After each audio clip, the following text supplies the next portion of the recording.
Welcome to the You Triumph podcast, where we explore the triumphs and tribulations of extraordinary leaders from diverse backgrounds.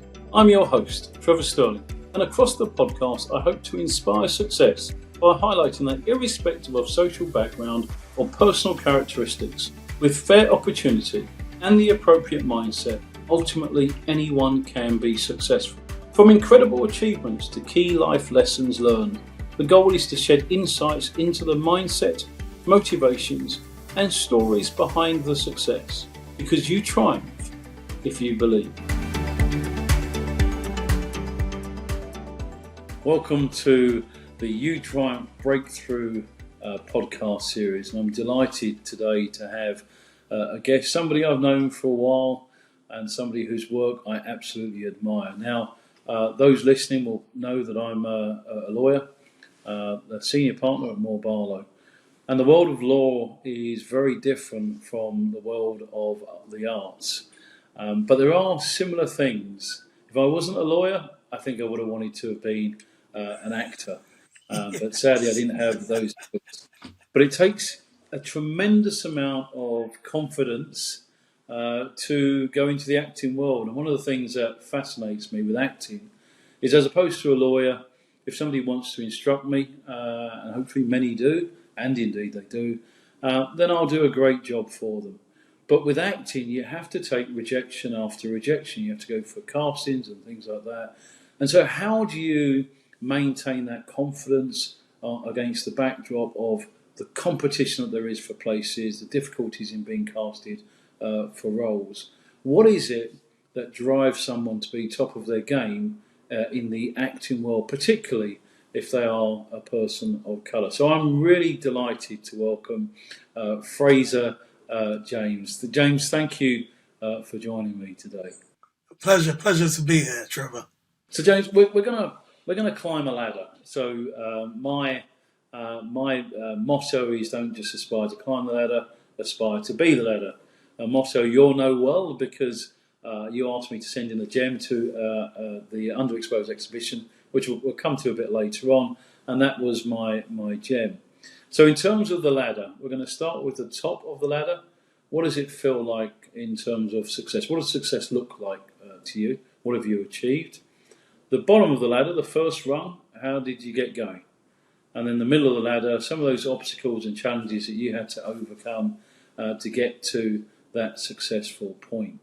So let's start with the top of the ladder. Just tell us a bit about what you've managed to achieve. Now, I know in acting terms you've done both films, you've done TV, and you've done stage. So we start with films. What are the pinch myself moment roles that you've had and films that you've done? Pinch myself moment. That's a great question, actually. And it's for me, it's actually an easy one to answer, because a few years ago I was fortunate enough to be cast in Terminator: Dark Fate alongside Arnold Schwarzenegger and Linda Hamilton, and I recall very well. First of all, I arrived on set, and I'd been there previously to get costume fittings, etc. But this day I arrived on set to work, and I went into to the costume department. I got my costume, I put that on, and I'd had American dialect training for the role, and I was playing a character called Major Dean, and I walked into the makeup truck, and to my amazement, Arnold Schwarzenegger was sat right there getting his makeup done. And that was unusual, because normally, the big movie stars, they have their own makeup trailer there and there on their own. And it might be the lead and the co-lead that get their makeup done in that particular trailer. But he was just mingled in with the rest of us, which I thought was odd anyway, remarkable. And I sat down, I was like, trying not to look over where he was getting. And then he said, who are you? And I said, my name's Fraser James. And he said, who are you playing? And I said, I'm playing Major Dean. And he said, we've been waiting for you. So I was like, wow, okay. And he said, you look fit. You look like you train. And I said, yeah, I do a bit. He said, well, where are you training? I said, back at the hotel. And he said, no, not tomorrow. Tomorrow you train with me. And I was just like, what? I was like, what on earth? And I thought he was joking, but to cut that story short, the following morning, I was in bed chilling at around 8 a.m. in the morning. The phone rang, and it was Arnold on the phone saying, we're downstairs in reception. And if you remember those cartoons where, you're up from bed in the air, moving in the opposite direction, that was me getting ready to go downstairs to go training with him. But the day when we actually started filming, it was a crazy day because we had a helicopter shot where the new Terminator was flying in on this helicopter. And then I met them in this kind of massive warehouse and exchanged, something that would help humanity go forward, and beat the Terminators. And it was a scene with him and Linda and the savior of mankind, the new savior of mankind. And this, essentially, the new Terminator found us. I got shot in the chest. Then I got dragged into this van. I got Linda Hamilton up front alongside this other girl driving. And then Arnold's on the side window. And he's firing this cannon up into the sky at this helicopter that's swooping down. And I'm in the lap of the new savior of mankind. And I'm lying there. And I'm looking up at Arnold. And I just went, wow, this is just mad. You want to talk about pinch yourself moment? That was it. Me lying in the savior of mankind's lap, looking at Arnold firing this cannon up at this helicopter. That was just an incredible moment and an incredible year, really, where I thought, okay, we're here, where we need to be. We've got there, So I said a little while ago, if I wasn't a lawyer, I want to be an actor, and that's exactly why I don't get to tell stories about Schwarzenegger. So when Schwarzenegger, you and him went to the gym, I'm right saying that you cycled together, right? So that's right. Through... Yeah, it's a real moment. You're on a bike behind Schwarzenegger, riding to the gym.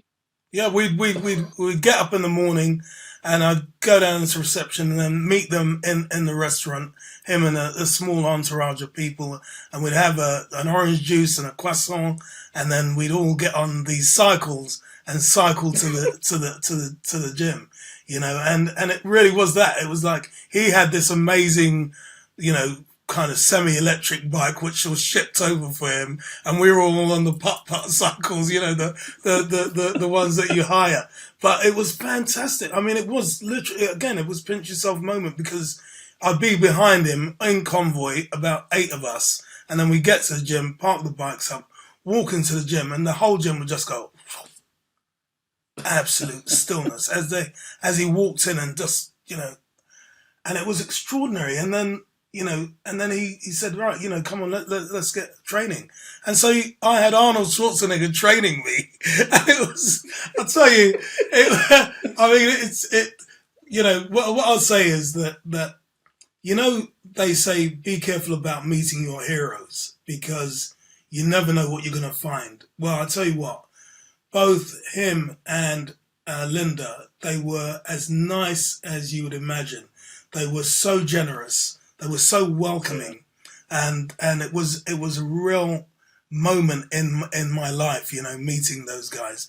I met another fantastic actress that I've worked with several times now is Mila Jovovich, and again, she's just the most amazing individual, amazing, open, generous.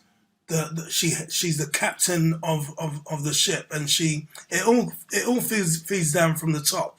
Do you know what I mean? If the people at the top are kind and generous, then it will filter right the way through. And that's what I found with those 3 actors. They're amazing human beings. You've worked with Idris Elba as well. So yes. I mean, because I remember one of the films. Sometimes in April. Rwanda and the Hutu tribe, and I mean that right there, one of your earlier films, I think. What was it like working? What was it like working with someone like Idris, who's now an A-lister as well? Well, Idris was at that time he was emerging as a lead actor, and if I'm not mistaken, that could have even been his first lead role. But I'd known obviously as an actor, you're aware of people like Idris and David Harewood and Adrian Lester, Lenny James, these guys that are out there doing it. And so I was aware of Idris, but I'd never met him. And then we met in Paris on the way there, and he was surprised to see me, and I was like surprised to see him. And then we just clicked. And I remember it was a heavy movie that Sometimes in April. It was about the Rwandan genocide, and we were shooting on location in some of the locations where that genocide had occurred. So one of the museums they have there is a church where you walk into the church and it's untouched. It's as it was when that madness was taking place. And we both arrived in Rwanda on Christmas Eve.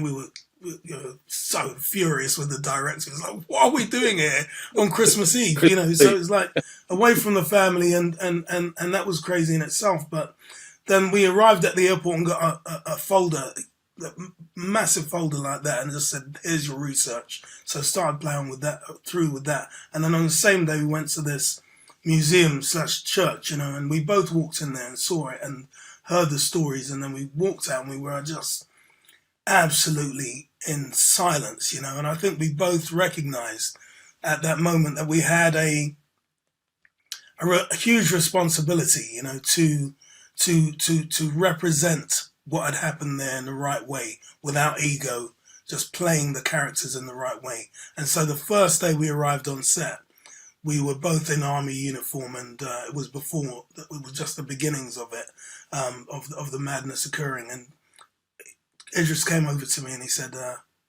so what do you want to do? I said, well, what do you mean? And he said, well, I'm thinking, let's saturate.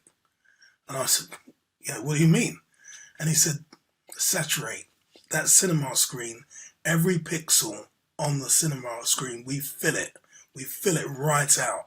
And I was like, wow, okay, yeah, I'm up for that, and so that's what we did, and we did it very well, we got on very well. We were best of mates over there, and subsequently I've done, Yardi with him, and he's. I was about to mention Yardi. He directed Yardi, didn't he? But by the time you met him that time, he was now a very well-established actor who'd gone into directing. Yeah. So, and were you seeing the same Idris, or had he evolved into much? That was a funny story as well, because I just come back from Grenada, and I was at home, literally just unpacking. And then I got an email, and I saw a number that I didn't recognize. So I went into it, and it was one word: saturate. And so when I saw saturate, I was like, I replied immediately, always. And then I sent it back. And then he called me straight away, and he said, where are you? And I said, I'm in London. And he said, well, I'm in Jamaica, where I'm filming Yardi. And I said, okay. And he said, I need you over here. So I was like, okay, I've just come back from Grenada, So he said, no, look, the deal is I was meant to be playing the lead character, one of the leads, the supporting lead, Piper. But I'm directing, and I'd rather just focus on that. So I need someone I can trust to step in, and that's you. Wow. I was like, wow, okay. So, yeah. But saturate stayed there. It stayed in your mind.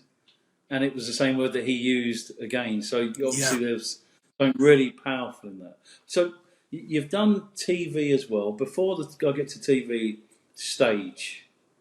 Because film, big screen, but no immediate interaction with the audience. In terms of confidence and courage, stage, you're right there, is far more intimate. Just what would you say is the proudest stage performance that you've been involved with? Wow. I mean, that's a difficult. You know what? Okay, so I would say the proudest moment I've had on stage was at Shakespeare's Globe. And it wasn't necessarily because of the performance that I did there. It was more about how I got to that specific moment during that performance. And I was stood there in the pouring rain, looking at someone acting opposite me. And I considered that many years ago I'd been in Chalk Farm walking through the streets, and this guy had jumped off a bus, and he ran over to me and he said, "You're that guy, you're that actor." And I said, "Yeah, my name's Fraser." And he said, "Oh, well, I want to be an actor." So I said, "Okay, so what do you want to do?" And he said, "Well, it'd be great to get some advice, some help from you." So I said, "Yeah, here's my number." And I gave him the number, and I looked at him as I handed it over, and I said, "Listen, the moment you're considering not calling me, that's precisely the moment you have to call me." And he did. He called me, and we kind of worked together. I worked with him. I got another writer, Che Walker, another actor, Hugh Quashie, to come in and work on his scenes. We worked his scenes together, and he got into RADA. And so he got into this amazing drama school. And then I was in contact with him after drama school, just talking to him about the long game, because it's like that. It's like a roller coaster ride. Sometimes you're working, sometimes you're not. And we were doing that for just over a year. And then I walked into the Shakespeare's Globe to perform in King Lear. And on the first day of rehearsal, I walked into the room, and there he was. There he was, sitting in the room. Beru Tessima is his name, and he's a wonderful actor. And actually now he's screen acting tutor at RADA as well. So, but the point of that story is that he was in that show with me, and he was playing, one of the messenger roles. And there was this point during the play where I come out to receive a message, and at Shakespeare's Globe, there's 1,700 people there. I mean, that day, it was absolutely teeming it down with rain. It was late at night, we're under the lights, and he's running through the crowd, and I'm on stage, and he's coming through the crowd, and he comes to the front of the stage, and he's standing there with rain just dripping down his face, and he's delivering this message to me, as Albany, and I looked at him, and I thought, this is just incredible. Here's this guy I met on a bus, and here we are together, at Shakespeare's Globe, one of the foremost, international theatres out there in the world. And here he is, how one moment can lead to another moment, And so when you talk about proud moments, that was the proudest I've been on stage, Because I suspect there'll be some other actor coming through who may say to him, I'd love to be able to connect with you. And the way he responds to that will be the lesson that he learned from the way you respond to him. So you've done Globe quite a few times, including King Lear. So we are talking about, significant productions at Shakespeare's Globe, the home of Shakespeare. I mean, how we've gone through Rwanda, African accent, Yardi, Jamaican accent, and now we're at Shakespeare's Globe. Yeah. So how do you manage to evolve from one role to the other with such confidence? Well, that's why I went to drama school. I went to drama school because I wanted to be classically trained, because I'd bumped into acting, a complete accident, just literally bumped into it, and then I found, I'm loving this, and it's not costing me much to do it at all. And actually, it turns out my performances are having quite a profound impact on the people that are watching it in the theatre, And so I decided that one of the things I did want to do was Shakespeare, but I had no training in Shakespeare, absolutely clueless about how to speak verse or those really difficult words in the language of Shakespeare, So I wanted to remove the fear that I had about it, and so I knew that the way to do that was to go to a classical drama school. So I applied for several, and I got into a few, and I went to Guildhall School of Music and Drama, and it's a classically trained school, and I had the best time of my adolescence, training at Guildhall. It was everything I expected it to be and wanted it to be. And I still, to this day, use parts of that training. I call it the drama school cupboard. You know, when you get a role and you're thinking, it doesn't immediately come to you what your instinct should do with this role, you can open up the cupboard, you can have a look in there and you say, I have a bit of this, a bit of that, a bit of this, and you can build a character from that, you know. And so, yeah, when going to, I think we did over 200 shows at Shakespeare's Globe. You know, I worked at the National, I worked at the National Theatre, at the Royal Court, at Regent's Park Open Air Theatre. I actually love theatre. I do love it. It's just that I got to a point where I was doing so much of it. I felt, you know what, I've done a lot of it now, and I need to kind of focus on the film and see if I can get a few movies under my belt, you know. So I've seen you in theatre a few times now, and I remember in the early days, I think it was Black Heroes that you did. Oh wow, yeah, yeah, and that was powerful because did you? I recall as well you played Malcolm X. yeah. I mean, so this is in the early days, and I remember watching you close up, thinking. In fact, the words that Idris used are exactly right.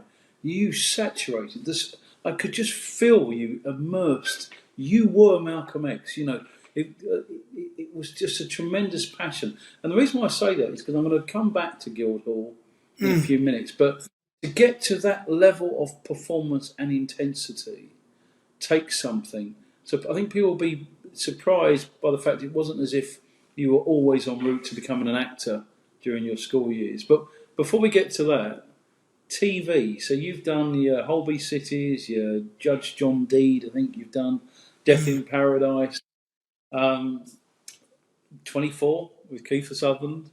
So of all the TV performances, what are the ones that stand out for you? Because there are even a bit of comedy as well, I think. Yeah. Life After Birth. So what are the key ones? The key ones for me are actually, so Prime Suspect 2 will always be close to my heart because it was almost directly from leaving drama school that I got that role. And it was an immense role to play at the time. And it was an amazing series at the time. So I did the second Prime Suspect. And again, working with Helen Mirren, super generous. She taught me so much, just simple things that I would love to see her tell her this, you know, but, you know, just little things that she taught me about the mechanics of being an actor on set, you know, about where you have to hit your mark, how you hit your mark, how you can, you know, you got a mark on the floor that you have to hit in order for the focus to reach you and be sharp. So you have to hit that mark every time you're doing a take. And there are various ways to do it. Some people use a peripheral view, and she taught me to go to the mark and then take 3 steps back from the mark, and then you won't have to look at it because when you walk forward 3 steps, you'll be bang on that mark. And then, you know, when they say, you know, take a step to the side, a step to the right, she says, you know, sometimes you don't have to take a step, you just lean. And the lean is enough to put you in the focus, you know. So she had loads of those kind of gifts for me, and Prime Suspect was, you know, it was an immense role because on the page, you know, it said Tony Allen crying, Tony Allen sobbing, Tony Allen completely broken down. I was thinking, how the hell am I going to do this, you know? But I'd worked with an actress called Anne Mitchell in the second year of drama school, and she really gave me the keys to the emotion, how to access emotion, and I used some of her exercises to play that role, and so that was yeah, I mean, pretty immense as a part. Now, I was going to say there's another part that I remember so well, which was when you were in Baby Father, and I remember it well, particularly because of the posters, the billboard posters. Yeah, wow. Yeah, we were talking about that the other day. I was talking to Dave Harewood about it the other day. We were saying, actually, if we had to do it again, we probably wouldn't do that now. Yeah, I came back from skiing. I was skiing. I had a skiing holiday. Came back from skiing, and I looked up this billboard, and there's 4 black guys with their butt naked in the shower, shot from behind. And I mean, we thought at the time it made sense because it was a new show, and we wanted to get it out there and people to be kind of engaged with it right from the beginning. But actually, it was a bit of a strong campaign. I probably wouldn't do that again now, Well, it stuck in my mind. Yeah. So can we go to the first run? You're one of 4 boys. Yeah. Born and bred North London, Camden. Well, actually, I'm one of 5 boys. Five, including Louis, my half brother. And then Kim, my half sister. Okay, and born, raised South London, North London. Yeah. I wish it was South London. North, yeah. Come on, Trevor, you must remember. You got to remember that the banter we used to have back in the day about. I struggle, Although Camden's fine, I love Camden. So, can you just tell us a bit about what life was like, growing up, and what school was like, and you left school I think at 16, did you? I left school in the 6th. So I did my A levels. So well, let me just say, first of all, growing up, I grew up in Chalk Farm, Camden. I was born in Camden Town, Camden Square, and then I grew up around a mixture, a triangle of Camden Town, Regent's Park, and Chalk Farm. That's kind of where we grew up. And I would just say that I always talk about growing up in the 70s because it was the time of hippies. And there were at least 2 hippie colonies around Chalk Farm where we lived. And we used to hang out there all the time. Those guys were just so relaxed, so welcoming. And it was a kind of a halcyon moment in time. It was just the best time growing up around there because mum and dad were working, we were latchkey kids, we would go out in the summer holidays, we'd go out in the morning, play all day long, and then come back for dinner, and that was it. We were out, and we were getting into all kinds of mischief, and frankly how we survived it is incredible because you got the obvious dangers of just the things that kids get up to. But then, the other dangers of kind of turning down the wrong road and who you meet and that kind of thing, But so actually, racism. Yeah. Yeah. I mean, there was, growing up, there were several times. Colin always said, one of my brothers always said, there's a time to stand and there's a time to run. And always recognize that, So there were many times we were running, and a few times we were standing as well. So yeah, growing up there I had the best time. I think all the group, I'm still in a group, a WhatsApp group with the guys I grew up with. And I think we'd all agree that it was the best kind of childhood, it really. It's interesting because for some people, the racism which we experienced, which was real and daily and threatening, for some of us it's become a fuel. It's given us that resilience and determination, and for others, it's kind of really sort of broken them and made them feel quite disenchanted. But in you, it was a fuel because you talk about it as if it was what it was, but it certainly wasn't going to stop you. Right? You take the positives from it. So you went. So did you get? Was it O levels back then? Yeah. So we did O levels, and then I did A levels. My A levels were simple ones, art, English and film studies. And that was interesting because even then I wasn't anticipating that I'd have anything to do with being an actor.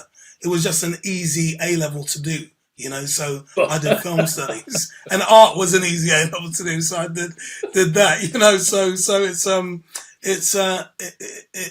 I had no idea I was going to be an actor at that time, but I left school and then I went to work for this kind of the Advertising Standards Authority, wasn't it? Yeah, I mean before that I was at a computer kind of software company, And then I ended up at the Advertising Standards Authority and was there for about 4 years, which a great place, lovely people.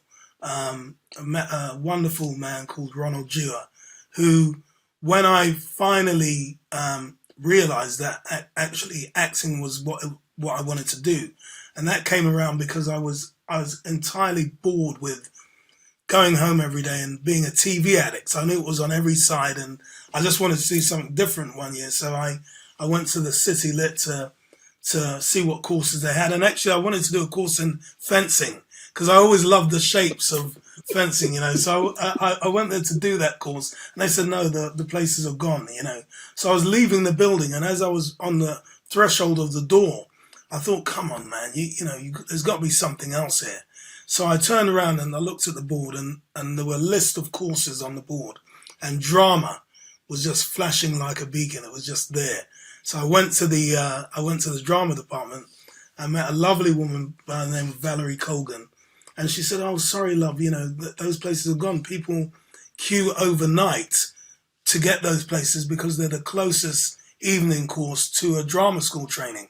So I was like, "Oh, wow, And she said, "What, don't worry. I'm a director at the Old Vic Youth Theatre, and we're doing a South African play, and I'd love you to come and audition for it." So I said, okay, so a couple of weeks later, I went and auditioned, and then she gave me the lead. And I was like, I remember saying to her, I said, what? I can't do the lead. I can't play the lead. I'm not experienced. I don't have. She said, trust me, you can play this lead. And she gave it to me, and we worked over it weekends over 3 months, and we put a play on at the Janetta Cochrane Theatre. And, my aunt and my mum came to see it one night. And essentially, this character got caught up with the wrong crowd, and then, a South African play went into Johannesburg and ended up kind of doing mischief and put his hands up to this crime of killing this guy, this priest that was coming down the stairs. And the judge got his black cap on, and tomorrow morning, Absalom Kamalo, you will be hung by the neck, and bang these gavel down.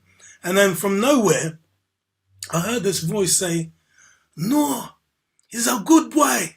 You can't hang him. He's a good boy." And I was standing there. I was thinking, I swear that's Auntie Helen's voice. Can't be Auntie Helen, And I'm thinking, yeah, it is. And then I heard my mum say, "Helen, sit down. And she's pulling Auntie Helen down. So I finished that play. And I went and I said, "Were you?" And she said, "I don't know what came over me." And I just found that was the wildest moment, that my aunt, who knows me, who I grew up around, could seriously stand up in the middle of a play and pull me and and shout at the judge, "You can't hang this boy." And then my mum's pulling her down, and that was it. I had the bug of acting, So I went back the following year to the City Lit, and I stayed overnight, and I got my place in that course. Wow. And then I went to drama school. Yeah. But you didn't just go to drama school; you smashed it. You had so many offers from different drama schools when the opportunity came. Yeah. It wasn't as if you could have this. I mean, how did you? I think I recognised that because I left school and started work, and I'd been in work for several years. That decision to leave full-time work, when frankly at that point I was just about to get a mortgage on a place, and then I told my dad, and he said, "Are you crazy? What are you doing? You're just about to buy a place, and you're now, stop. You're knocking that on the head and going to drama school to act." And I said, "Yeah, this is what I want to do." So I was very determined, and I remember I would walk into those auditions, and there were people in the room, and they would all be talking to each other, and and then people attempting to talk to me. I'm sorry, I wasn't there to talk. I was in the zone, focused in the zone, because when I went into that room, I knew it was thousands of people applying for those places, and you had to make your mark, and I did. Every time I walked into the room, I destroyed it. I mean, I really did my absolute best in the moment work, and so yeah, I did. I got offered several places, and I chose Guildhall because Guildhall, to me, the moment you walked into the building, first of all, it was in Barbican, this lovely area of London, and then you walked into the building, you could hear trumpet and opera singing and piano, and it was just a building that there was work going on. And I knew I was going there to work, and I wanted to be in that environment of activity and work, So, yeah, it was an easy choice. The reason why we start with that top run, we were talking about Schwarzenegger, Idris Elba, we were talking about appearing at the Shakespeare's Globe, and then if you strip it right back to how you started, there was no particular interest to become an actor, and you made your way through your studies. And then you had this sort of desire to go into acting. And when you went for it, your mindset was such that this is what I'm going to do. I'm gonna make it. No messing around. Despite the fact that in your childhood there would have been racism and all sorts of things, you were just utterly focused to be the best you could be. And when you connect those two things, it just tells you the importance of mindset and confidence. So just the middle now of this ladder, obstacles and challenges. And what is it that led you to create UnderExposed? What was behind that? What was the motivation? And if you could tell us a bit about what UnderExposed is.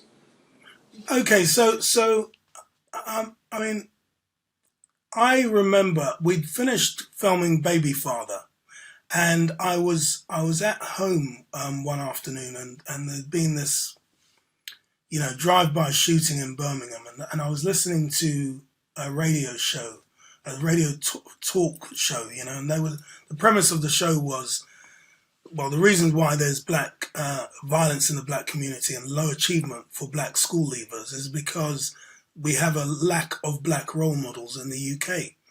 And I was listening to that thinking, hold on a minute, I mean, I've just finished Baby Father, 4 male leads and then the female leads in that, and then black director and sound man and editors and writers, and I feel like there's a few role models there. So what nonsense are they talking?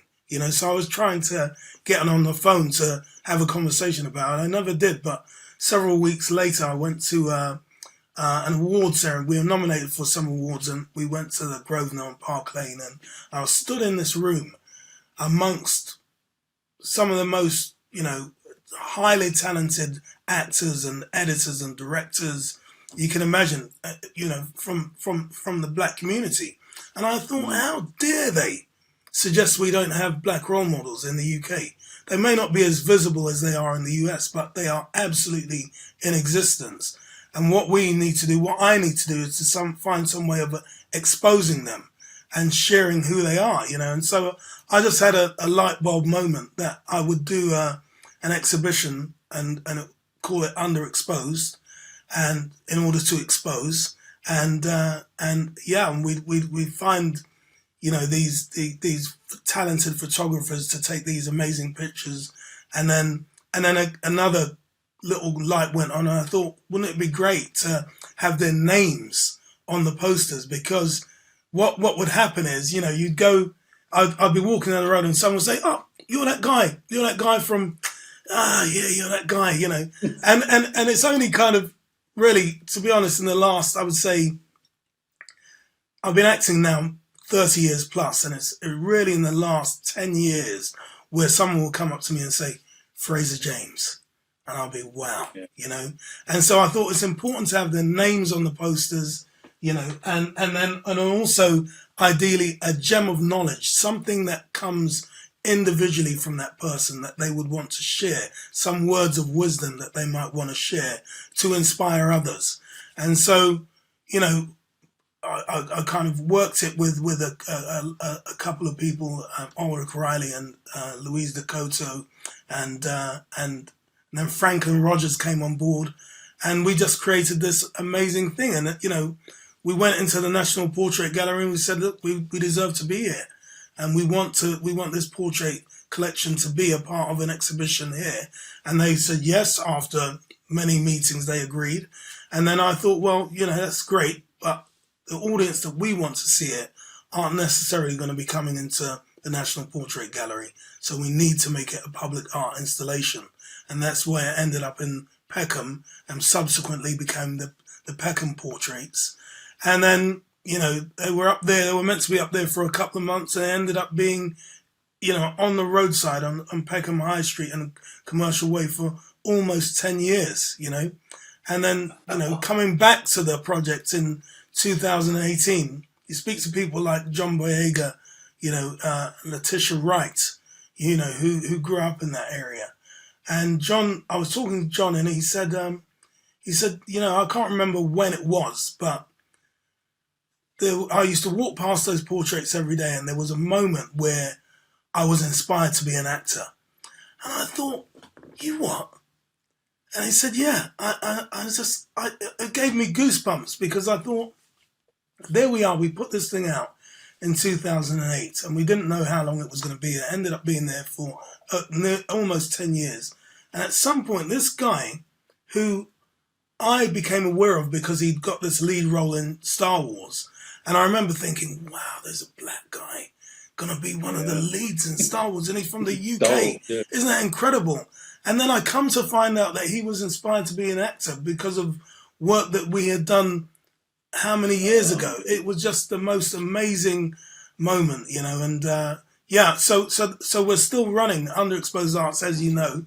It's a charity now, and we collaborate with artists to produce exhibitions, talks, installations, public art installations that go nationally up and down the country to inspire others. And you were a part of the second collection of portraits entitled The Next Gen, And I'm really proud to be part of it, but not least because of what it represents. And it's now backed by Amazon, and when I look at the image you sent me, just so you know, my career has gone to heights I never expected. First black senior partner in the country, in the top 100 firm, and all these different things.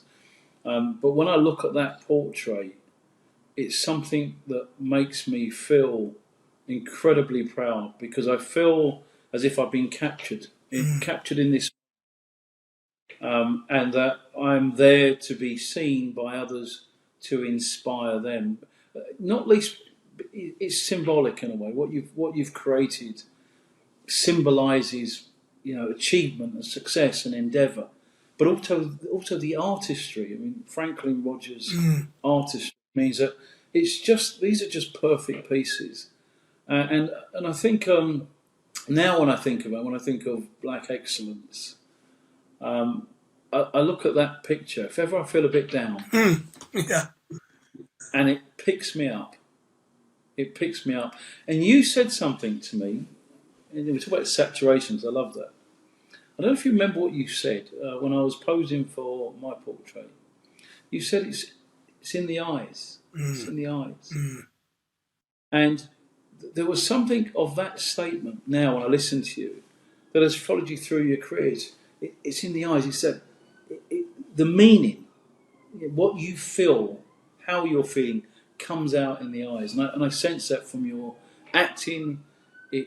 How you're determined to do the best whenever you're on stage, whenever you're in a film.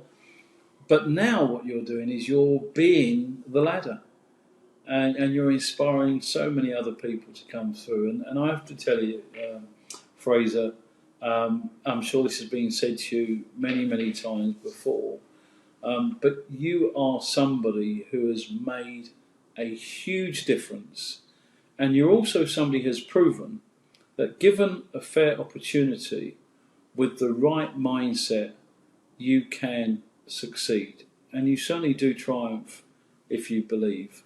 I want to thank you for taking the time out today, and for being such a brilliant inspiration. Thank you, Fraser.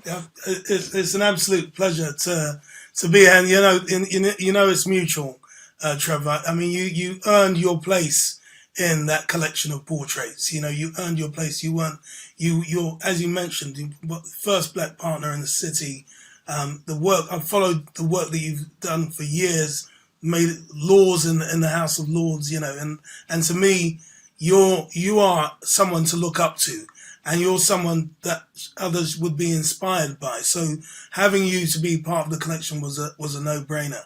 And I love what you said about the eyes, because I think, you know, where I am right now in my career is that I've got to a place where I fully understand my craft.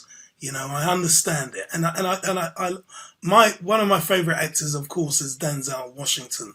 And when I look at Denzel and I look at his performances, there's an actor that understands his craft. He understands what he needs to do. He's not going to be fazed by any direction any director can give him. And that's what I feel like at the moment. I feel like I've done so much work now that I can work with any director, any actor, not being intimidated by that moment, and actually deliver my best work. And then the next job, it will be the next best work. And that's what it's all about, you know. Well, thank you, James. Thank you to all of those that have been around us and supported us. Indeed. And thank the Windrush generation. Thank you for joining us for the You Triumph podcast. I've been your host, Trevor Sterling, and this has been a journey of triumphs and the mindset that makes them possible. If you enjoyed this episode, please subscribe, like, and leave a review. Your support helps others discover the show and the valuable insights shared. Join us next time as we continue to unravel the stories and strategies for succeeding in life. Remember, you triumph if you believe, and if you've achieved, one must not aspire simply to climb the ladder, but to be the ladder.